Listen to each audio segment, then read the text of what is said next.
जगदीप धनखड़ के इस्तीफे के बाद छाए सन्नाटे के बीच धनखड़ एक बार फिर बड़ी अपील लेकर सामने आए हैं। इस्तीफे के बाद धनखड़ कहां गायब है? धनखड़ इस वक्त क्या कर रहे हैं? धनखड़ को लेकर कोई खबरें क्यों नहीं आ रही? इन तमाम सवालों के बीच अब देश के पूर्व उपराष्ट्रपति जगदीप धनखड़ को लेकर बहुत बड़ी खबर सामने आई है और सवाल उठ रहे हैं कि क्या जगदीप धनखड़ एक बार फिर एक्टिव हो गए?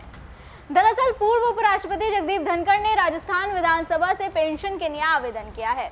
1993 से 1998 में वो कांग्रेस के टिकट पर किशनगढ़ से विधायक बने थे और नियम कहते हैं कि विधायक रहने के नाते अब उन्हें विधानसभा से पेंशन का अधिकार है।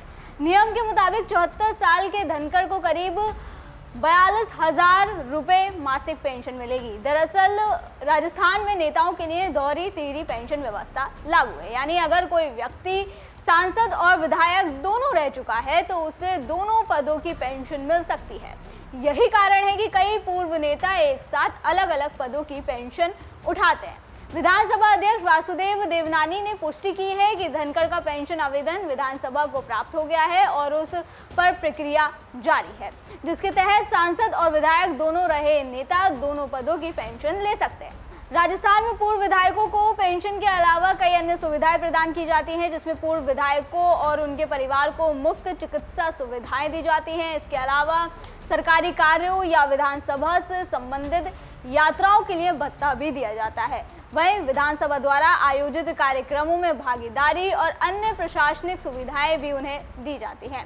धनखड़ के आवेदन ने राजस्थान की राजनीति में एक नई चर्चा को जन्म दिया है। उनके इस कदम को उनके लंबे राजनीतिक करियर के एक और अध्याय के रूप में देखा जा रहा है। विधानसभा सचिवालय जल्द ही उनके आवेदन पर अंतिम निर्णय ले सकता है। 21 जुलाई को जब से धनखड़ ने उपराष्ट्रपति पद से इस्तीफा दिया है, वो सार्वजनिक रूप से सामने नहीं आए। इसी को लेकर विपक्षी नेता भी तरह तरह की आशंकाएं जता रहे थे। यहाँ तक कि उन्हें नजरबंद किए जाने तक के आरोप लग चुके हैं। कपिल सिब्बल ने तो चुटकी लेते हुए जगदीप धनखड़ को लापता वाइस प्रेसिडेंट तक कह दिया था, जिसकी बाद कई मीडिया रिपोर्ट सामने आई। विपक्ष के ये दावे अपने आप खारिज होते नजर आए। रिपोर्ट्स में ये दावा किया गया कि धनखड़ कहीं लापता नहीं हुए, बल्कि पूरी तरह से अपने परिवार के साथ एक सामान्य जीवन बिता रहे हैं और नया सरकारी आवास मिलने का इंतजार कर रहे हैं। कहा जा रहा है कि धनखड़ आजकल OTT पर अपना मनपसंद शो देखने के साथ ही योग करने और टेबल टेनिस खेलने में बिजी है। वहीं खबरें ये भी हैं कि जगदीप धनखड़ के लिए राजधानी दिल्ली में नया आवास तय कर दिया गया है। उनके लिए APJ अब्दुल कलाम रोड पर स्थित टाइप 8 श्रेणी का 34 नंबर सरकारी बंगला खाली करवा लिया गया है। ये बंगला जल्द ही धनखड़ को अलॉट किया जाएगा। अगर धनखड़ को ये आवास पसंद नहीं आता तो मंत्रालय उनके लिए कोई और विकल्प भी उपलब्ध कराएगा।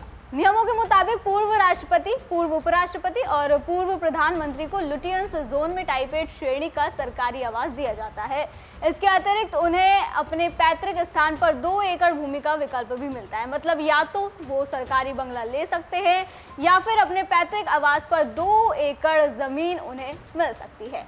विपक्ष के नेता लगातार ये माहौल बना रहे थे कि धनखड़ का कुछ पता नहीं चल रहा, उन्हें नजरबंद कर दिया गया है।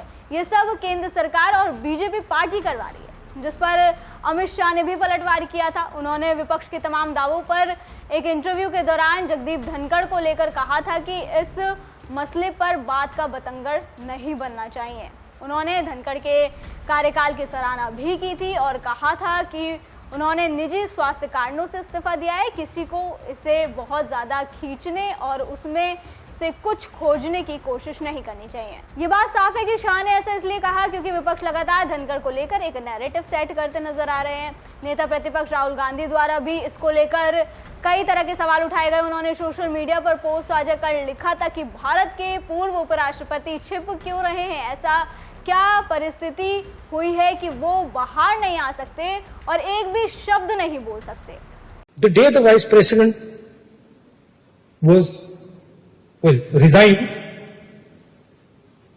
I think Venugopal ji called me and said, vice president is gone. There's a big story about why he resigned. Some of you might know it, some of you might not know it, but there's a story behind it. And then there's a story about why he's in hiding. Why the Vice President of India, is in a situation where he cannot say a word one word, and has to hide. Everybody knows it. Suddenly, the person who used to burst forth in Rajya Sabha has gone silent, completely silent. So this is the times we are living in. बहरहाल अब जगदीप धनखड़ एक बार फिर active हो गए हैं। भले ही उनका कोई बयान नहीं आया हो, भले ही उन्होंने पेंशन के लिए आवेदन किया हो, लेकिन एक बात तो तय है कि उनका हर कदम राजनीतिक गलियारों में चर्चा का अपने आप में एक बड़ा विषय बन जाता है। दर्शकों, आपका इस खबर पर क्या कहना है, हमें कमेंट करके जरूर बताएं। फिलहाल आज की वीडियो में बस इतना ही। अगली बार फिर होगी मुलाकात। आप देखते रहे JNP इंडिया, हर खबर भरोसे के साथ।